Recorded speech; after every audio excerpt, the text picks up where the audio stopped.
Oke, selamat malam semua. Selamat malam Mas Nugi. Selamat malam teman-teman Malam, semua. Ya, malam Mas Nur. kita berjumpa kembali di Beta Talks. Malam ini kita topiknya tentang testimoni ya. Testimoni ini adalah acara di mana kita berbagi cerita sebetulnya. Nah, sekarang silakan kalau ada yang mau cerita atau mungkin mau menanggapi, silakan kita diskusikan. Syukur-syukur kalau ada yang punya pengalaman melihat UFO atau bertemu dengan alien, bisa diceritakan di sini. Kita saling berbagi. Mas Nur nanya, Mas Nur. Oke, Mas Andi, iya. Mas Nur sebagai senior di dalam bidang UFO Indonesia gitu kan, dan sering mendapatkan pelaporan-pelaporan, apakah Mas Nur ada metode atau cara untuk memilah-milah ini informasi adalah benar dari orang yang melihat, atau dia hanya dengar-dengar, atau dia hanya fantasi dengan membaca buku? Bagaimana Mas Nur untuk panduan kita sebagai yang awam yang belum pernah yang melihat, nah hanya berdasarkan referensi atau apa? Makasih Mas. Ya, sebetulnya kalau saya biasanya menampung aja dulu cerita yang masuk ya. Dan biasanya juga tidak semua laporan kemudian diinvestigasi ya, khususnya oleh saya ya, bisa saja diinvestigasi oleh yang lain. Nah, kan itu juga tergantung dari ketertarikan.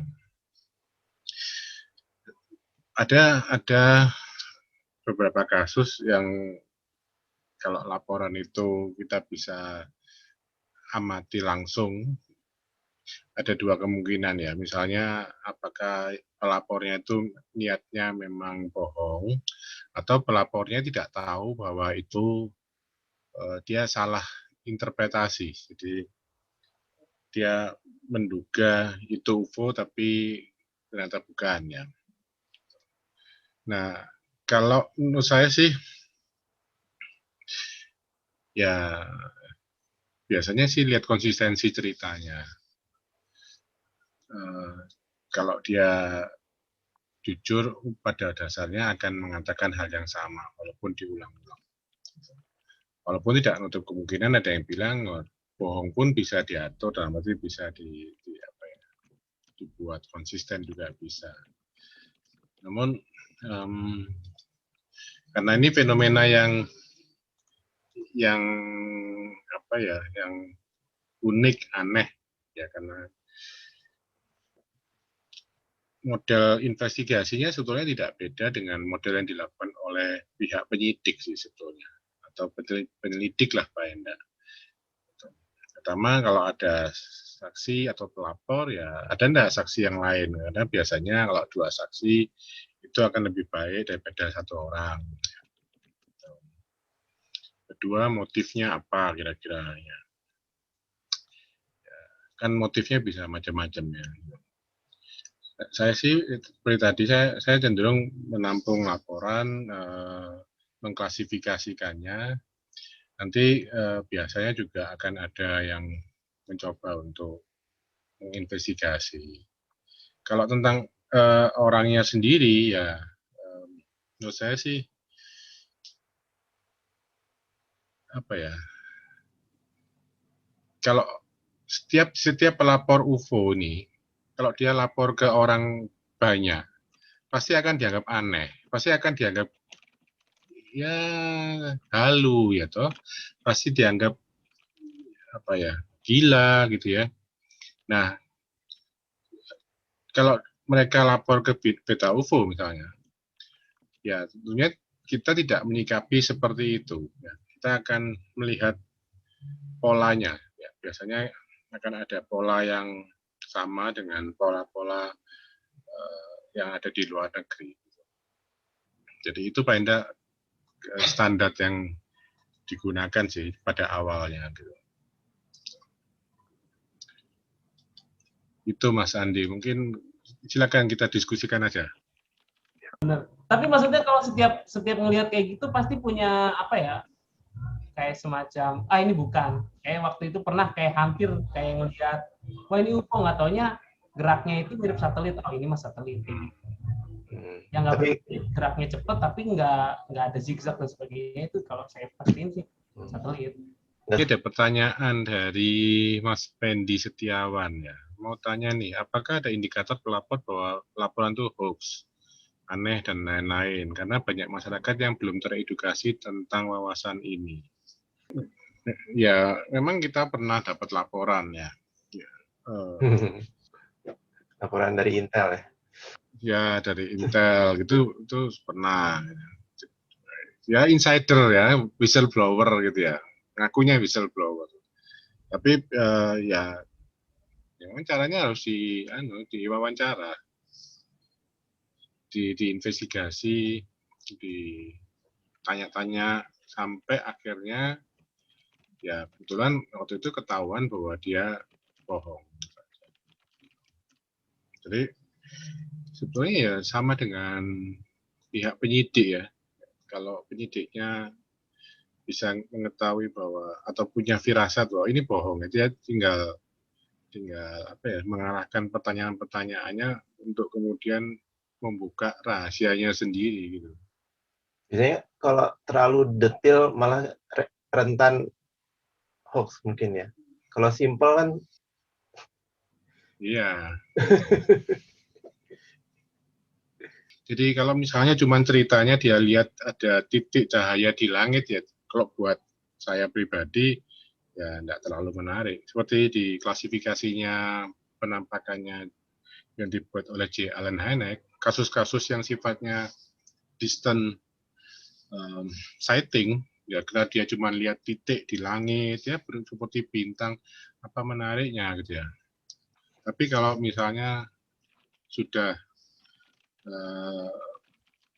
berupa close encounters, jadi penampakan jarak dekat. Jarak dekat itu kalau menurut Hynek itu sekitar 150 meter lah paling jauh itu 150 meter, jadi artinya cukup dekat. Itu berarti objeknya sudah kelihatan jelas. Apalagi kalau dia mendarat. Kenapa? Kalau mendarat itu paling tidak kita bisa menguji fisiknya, bekas-bekas fisiknya. Seperti misalnya bekas pendaratan, mungkin ada bekas tanaman yang terbakar, ya. Dan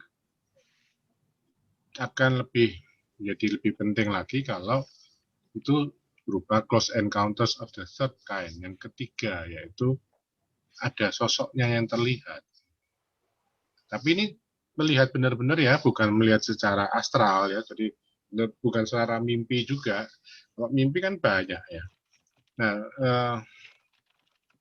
jadi dia melihat dan ada bukti fisiknya juga.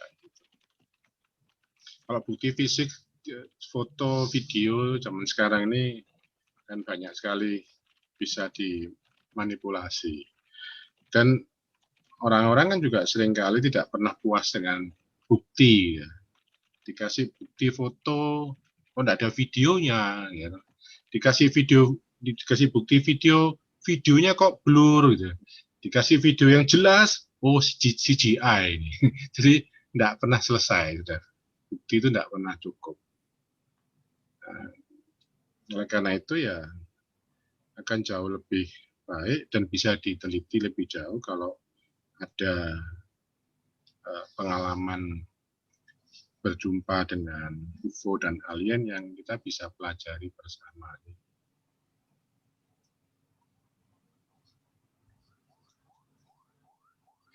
Ini ada yang nanya Mas Nur. Dari Mas Agustinus Bayu yang dia melihat cahaya seperti bintang bergerak dari bintang sejajar rasi Orion menuju ke Betelgeuse. Apa itu termasuk UFO atau satelit? Informasinya ya cuma seperti itu aja. Makanya Mas Agustinus Bayu kalau mau langsung buka audio silahkan. Ya. Selamat malam Mas Agustinus. Kita namanya sama. Ya. Selamat malam. mungkin tadi yang seperti Mas Agustinus bilang juga, mungkin ini kan jauh ya ngelihatnya, tapi itu waktu itu saya lagi di luar, itu udah lama sekali waktu saya SMA. Jadi saya ngelihat lagi ke atas, kayak saya seneng banget ngelihat itu bintang itu 3 sejajar gitu. Tiba-tiba ya itu tadi ada cahaya itu cepat sekali gitu.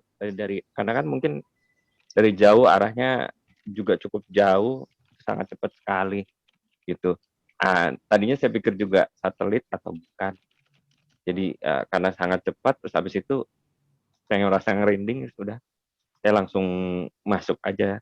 Terus besoknya saya lihat lagi ke sana, cuma nggak ada lagi. Itu sih pengalaman saya. Tapi mungkin juga beberapa tahun, mungkin tahun lalu juga saya juga ngelihat.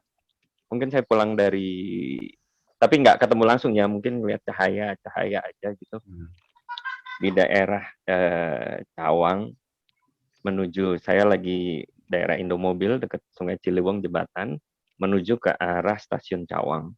Di situ seperti ada entah drone gitu, ada 2 berjalan pelan gitu, ada 2 samping ke arah stasiun gitu, ke arah stasiun Cawang.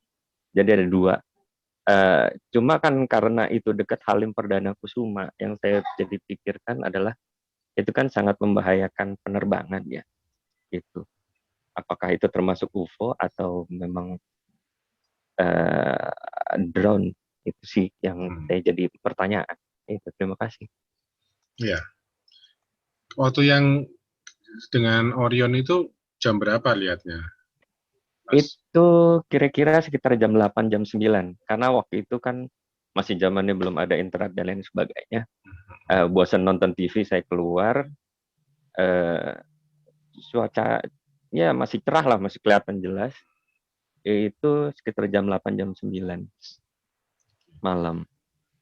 Kalau memang jam segitu ya, biasanya ya memang akan lebih mudah kalau itu dianggap satelit ya, karena gini, posisinya kan matahari baru terbenam, jadi tapi kan posisinya satelit itu kan di orbit ya, sehingga sinar matahari itu masih bisa menyinari satelit itu walaupun dia sudah tenggelam.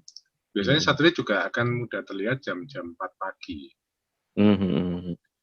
Iya, itu sih cuma saya menganggap bahwa itu ini ada benda-benda langit aja gitu. Cuma saya juga nggak nganggap itu UFO, cuma jadi penasaran, dari situ saya mulai menggali. Karena waktu itu juga mungkin yang seumuran saya tahu koran Buana Minggu. Nah, itu kan sering banget itu ada cerita-cerita tentang alien atau mistik dan lain sebagainya, tentang UFO. Nah, mulai dari situ saya mulai coba cari-cari. Terima kasih. Ya, terima kasih. Saya nanyain lagi tentang schizophrenia. Cara membedakan orang yang cerita ketemu alien tapi dia itu ternyata schizophrenia dengan yang tidak schizophrenia atau normal, bagaimana? Ini kan udah dibahas di topik schizophrenia kapan hari. Jadi schizophrenia itu dia mengalami halusinasi dan atau delusi ya. Dia biasanya juga sangat yakin dengan halusinasinya itu. Nah, kalau orang schizophrenia itu dia hidup di dalam dunianya itu. Jadi misalnya ada yang cerita kan kapan hari itu di WA Group, di mana orang melihat bahwa ada serigala di atas rumah, kemudian dia lempari, padahal serigalanya tidak ada gitu. Atau misalnya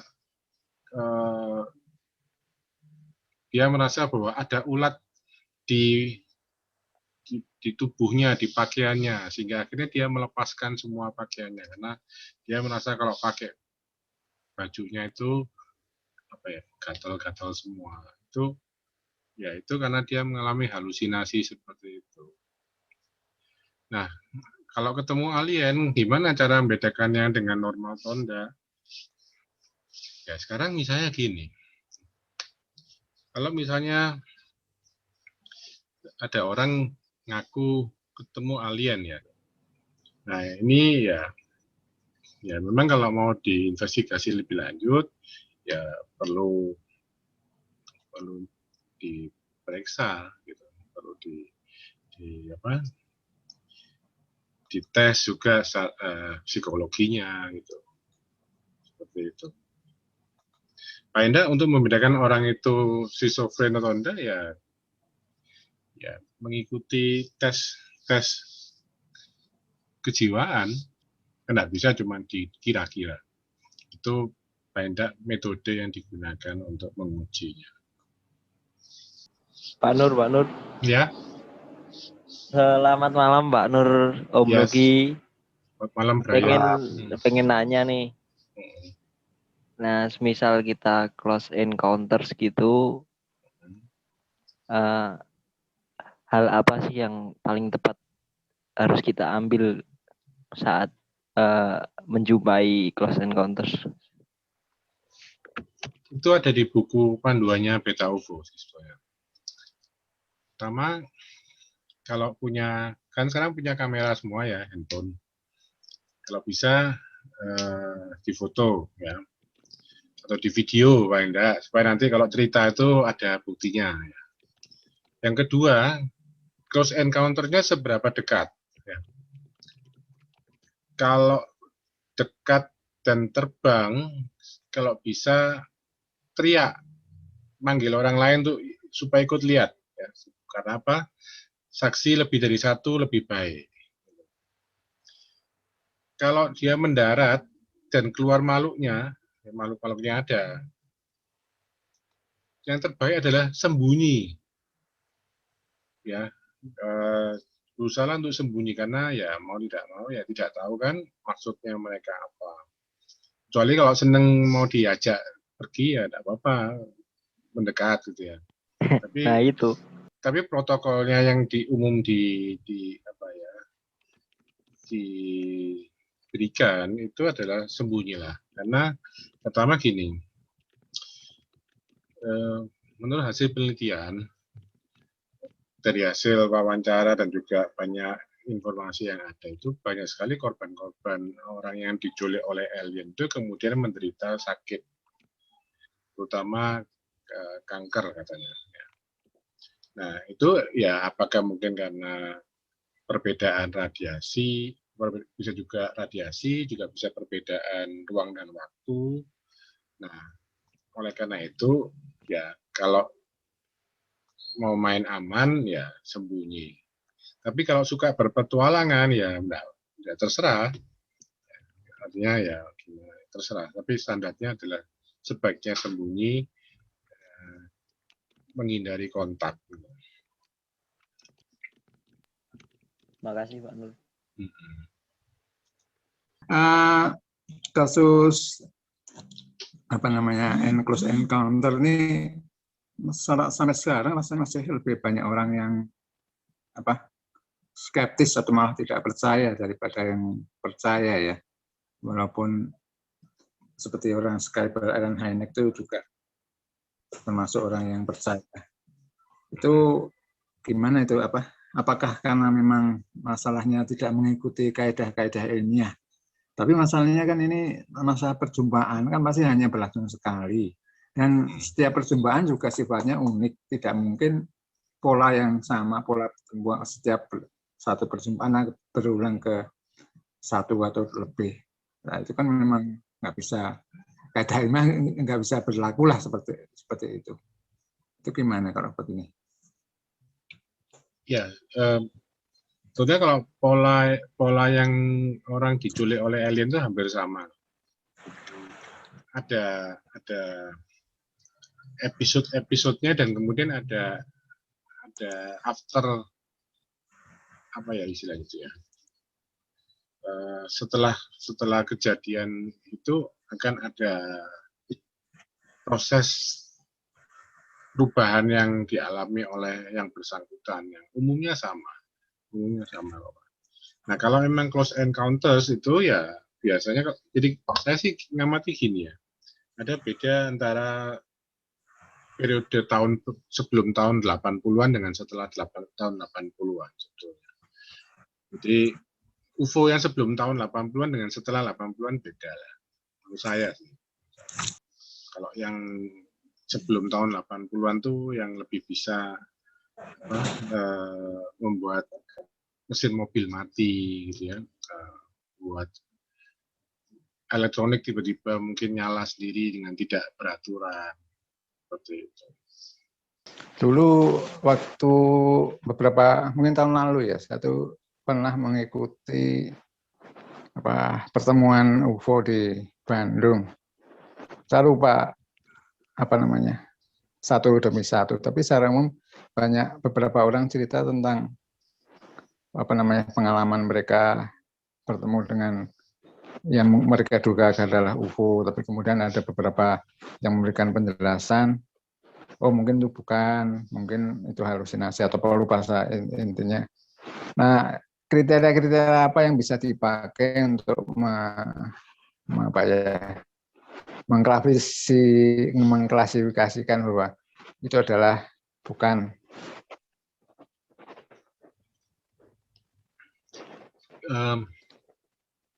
Ini jawabannya agak susah, Pak Gunawan. Jadi gini, untuk bisa mengetahui bahwa itu bukan, itu dibutuhkan pengetahuan yang luas sih sebetulnya. Jadi misalnya gini ya, satu contoh misalnya ada orang yang melihat awan lentikular. Kan sekarang kan banyak ya mulai awan lentikular yang bentuknya seperti piringan gitu ya, atau awan topi yang ada di gunung seperti itu. Nah, orang tidak mengerti tentang bahwa itu adalah awan, maka dia akan mengatakan bahwa itu UFO yang lagi kamuflase. Apalagi kalau dia sangat percaya dengan UFO. Nah, tapi bagi yang tahu bahwa itu hanya awan, ya jelas kan dengan mudah untuk mengetahui bahwa itu awan. Demikian juga misalnya kadang-kadang di gunung itu kalau malam kan tidak kelihatan gunungnya, tapi ada jalan yang melintas di gunung itu. Kemudian ada mobil yang lewat, mungkin karena jalan itu sepi hanya ada satu mobil aja atau satu sepeda motor yang lewat, tapi dia pakai lampu. Dan lampunya kemudian kelihatan seperti terbang ya, karena gunungnya tidak nampak. Nah, demikian juga bisa juga lampu dari sinar lampu sorot itu yang kemudian ditembakkan ke langit dan kena awan, lalu biasanya akan nampak seperti bulatan yang bergerak-gerak. Bagi orang yang tidak tahu, mungkin dia akan langsung mengatakan bahwa oh itu UFO, gitu ya. Jangan-jangan itu UFO. Jadi itu akan kembali pada pengetahuan si investigatornya juga. Contoh lain misalnya drone. Sekarang kan banyak drone ya. Ada orang yang biasa main drone ya, mungkin dia akan tahu oh itu drone. Tapi orang yang tidak biasa main drone mungkin ya jangan-jangan itu UFO kan seperti itu. Jadi memang benar-benar pengetahuannya harus update dan harus punya di peta UFO itu di salah satu di bukunya juga termasuk juga di website ada informasi tentang IFO, Identified Flying Object. Jadi itu apa saja yang kira-kira bukan UFO itu ada. Jadi nah itu memang harus diupdate terus supaya kita bisa menilai bahwa itu UFO atau bukan. UFO di sini kan tentunya artinya suatu anggapan bahwa itu adalah pesawat dari makhluk alien ya.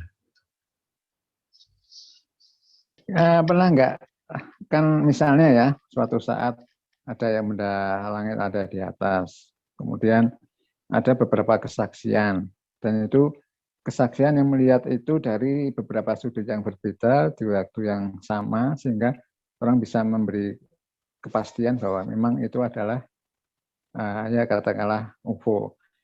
Itu saya dengar memang di Amerika pernah terjadi. atau di tempat lain saya nggak tahu. Tapi di Indonesia pernah terjadi seperti itu nggak? Sehingga kesaksian itu bisa bisa dikatakan menjadi semacam kepastian gitu. Pernah yang ada di bukunya Pak Salatun juga, waktu itu Pak Salatun yang kasusnya yang di tahun 64 ya Mas Nur ya? 64 ya, yang Dwi Kora itu kan muncul di Bangkalan, Surabaya, di Malang, dalam periode yang hampir sama waktunya. Jadi pernah seperti itu juga.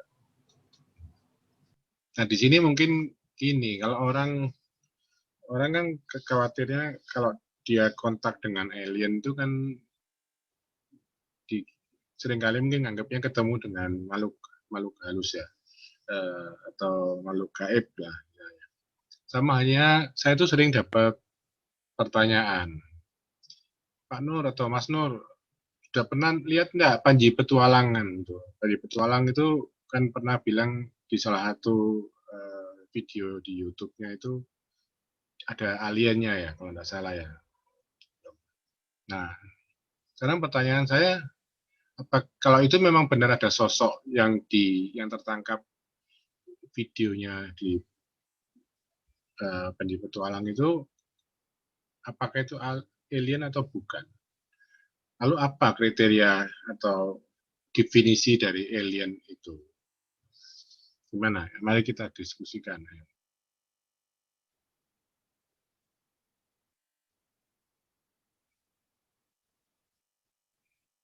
Kita yang pernah lihat videonya? Ya, saya pernah, Mas Nur. Pernah lihat videonya, bukan pernah ketemu.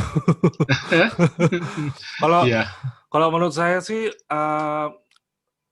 kalau menurut saya ya, Mas Nur, menurut saya ya sedikit agak gegabah ya untuk mengatakan itu alien. Pertama, apa indikator yang jelas bahwa itu adalah alien. Terlepas video itu benar atau enggak ya, tetapi kayaknya sih kenapa kok tiba-tiba itu disebut alien? Mungkin itu makhluk lain atau entah itu makhluk halus atau enggak ya. Tapi mungkin ya saat itu disebut alien oleh oleh tim Panji mungkin ya. Mungkin karena sebelum kejadian video itu sudah isu tentang UFO dan alien tuh merebak lagi. Jadi mungkin sesuatu yang humanoid ini disebut alien. Tapi kok menurut saya ini agak gegabah ya. Bukan salah ya, tapi agak gegabah kayak nyebut itu terburu-buru bahwa ya itu alien gitu. Itu aja sih Mas Nur. Nah, memang yang di Beta UFO ini gini, karena orang sering beranggapan bahwa kalau itu bukan manusia dan itu berwujud humanoid terutama, maka disebut alien. Nah, persoalannya adalah di dunia misteri-misteri seperti gini ini sebetulnya ada pengelompokan. Pertama pengelompokan UFO ya, UFO dan alien. Yang kedua adalah pengelompokan yang disebut dengan makhluk kriptid ya. Makhluk kriptid ini ya contohnya apa ya? Contohnya misalnya Chupacabra ya, kemudian Bigfoot ya, yang makhluk-makhluk yang keberadaannya itu tidak jelas, bukan tidak jelas, tersembunyi lah misalnya itu. Yang ketiga adalah makhluk-makhluk yang sifatnya gaib. Gaib itu yang masuk kategori dunia lain dan nggak tahu saya nggak tahu apakah makhluk dunia lain ini dengan kalau klasifikasinya dengan hantu sama enggak ya? Atau mungkin beda. Jadi ada klasifikasi makhluk dunia lain, ada klasifikasi lagi hantu. Karena hantu itu kan dianggap apa ya? Arwah penasaran gitu ya, seperti itu. Nah, kayak kuntilanak, terus kemudian genderuwo, terus kemudian tuyul itu masuk mana ya? Masuk makhluk dunia lain atau masuk hantu ya? Itu kan susah. Nah, pertanyaannya adalah apakah makhluk-makhluk seperti ini termasuk kategori alien semua atau enggak gitu loh. Misalnya lihat tuyul misalnya. Atau lihat itu jenglot misalnya. Apakah jenglot itu alien? Itu kalau menurut aku ranahnya kriptozoologi bukan ufologi gitu. Nah, ya betul, maksud ranahnya kriptozoologi. Jadi mungkin kalau misalnya yang kasusnya di Panji Petualang itu masuknya di ranah kriptozoologi kalau video itu benar. Mungkin kita tuh lebih cenderung kalau ada makhluk yang seperti itu tapi yang berteknologi canggih, yang punya pesawat UFO-nya. Gitu.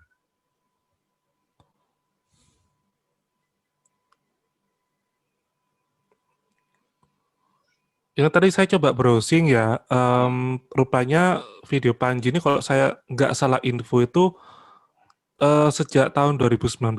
Nah, di tahun 2019 ini kalau kita googling dengan kalimat Alien Indonesia 2019 itu memang sedang disebut-sebutnya. Karena selain ada info-info soal alien, juga ada ini, film drama judulnya Microphone is an Alien. Jadi itu mungkin yang melatar belakangi sosok yang disebut Panji ini langsung diarahkan kepada alien itu tadi. Mungkin.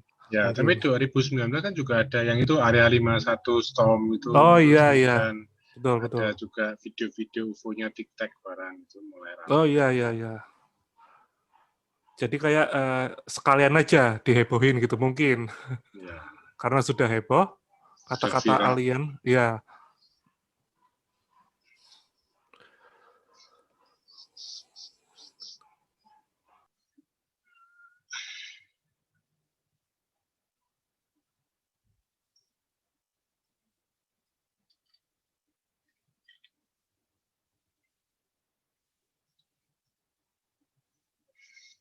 Mas Dino mungkin mau cerita tentang Bigfoot, hubungan Bigfoot dengan UFO.